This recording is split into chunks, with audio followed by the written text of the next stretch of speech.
Now let's talk about roles in IT service management. Defining clear roles and responsibilities helps us with better communication, better stakeholder management, and effectively better orchestration of IT service management. So, unless the roles are defined clearly and understood by those involved, critical tasks can be either duplicated or even completely missed. So, to avoid that, everyone's role has to be clearly defined and understood so that we can have a successful service delivery. An organization that is new to implementing ITIL might get a bit lost in the number of roles that are defined within ITIL and be concerned and panic about, okay, I probably need to hire hundreds of resources to fulfill ITIL requirements, so I don't know if it's a good fit for me. That's actually not true at all. Now, roles are not necessarily designations, right? So roles are assumed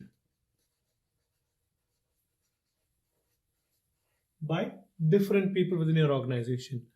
So a role can be taken up or fulfilled by multiple roles, rather, can be taken up, fulfilled by a single person. So, for example, you might have someone in your organization that is taking care of both change management and configuration management. These are the two roles defined by ITIL, but doesn't necessarily involve two people because one person is assuming both the roles. Now, what do we mean by change management? Whenever you're adding to an existing service, meaning you're adding a new feature or you're adding a new service addition to what you're delivering, change management will allow you to protect the service delivery so that something untoward does not happen within your service delivery.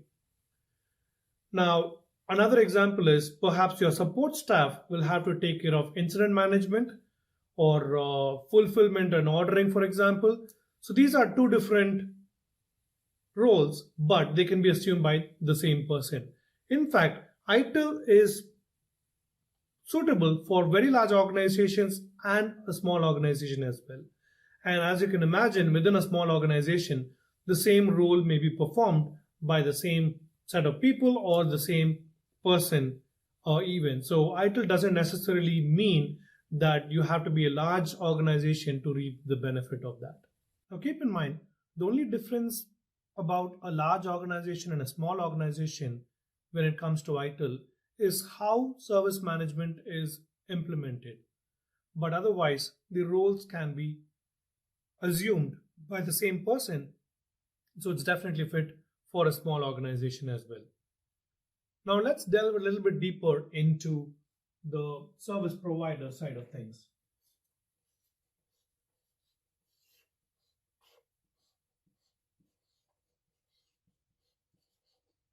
So the service provider can be internal or external.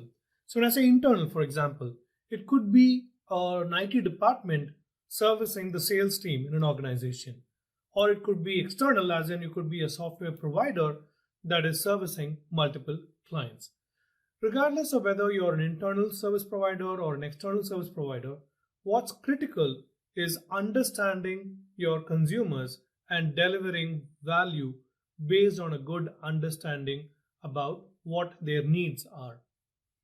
Now, when it comes to consumers are not the only people that we interact with and understand requirements for providing a certain service.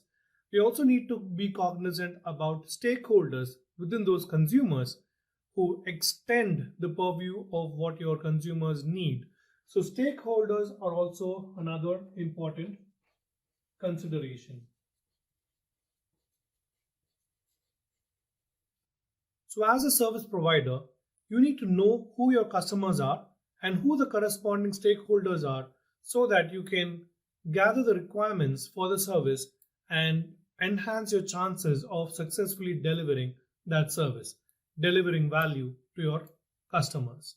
We said we need to understand the requirements from the stakeholders, not just the consumers. Now, what is it that is critical for us to ensure that requirements are well understood for you to provide the appropriate service? Firstly, it's effective communication to ensure that you are communicating with the right parties and also not missing out any requirements. So good communication can help you achieve that. Now, just communicating may not do the trick, because you'll also need to build a good relationship with your stakeholders. So essentially, as a service provider, you need to build strong relationship with all the stakeholders involved and use that to effectively communicate and understand clear requirements about the service needs of your consumers. So who exactly are these stakeholders? Stakeholders could be suppliers or vendors for the organization. They could be auditors. They could be shareholders or investors, or even other employees of that organization. So effectively, we as a service provider need to be cognizant about who our customer is and who our extended stakeholders are, and build a good relationship to effectively communicate and gather requirements for successful service delivery.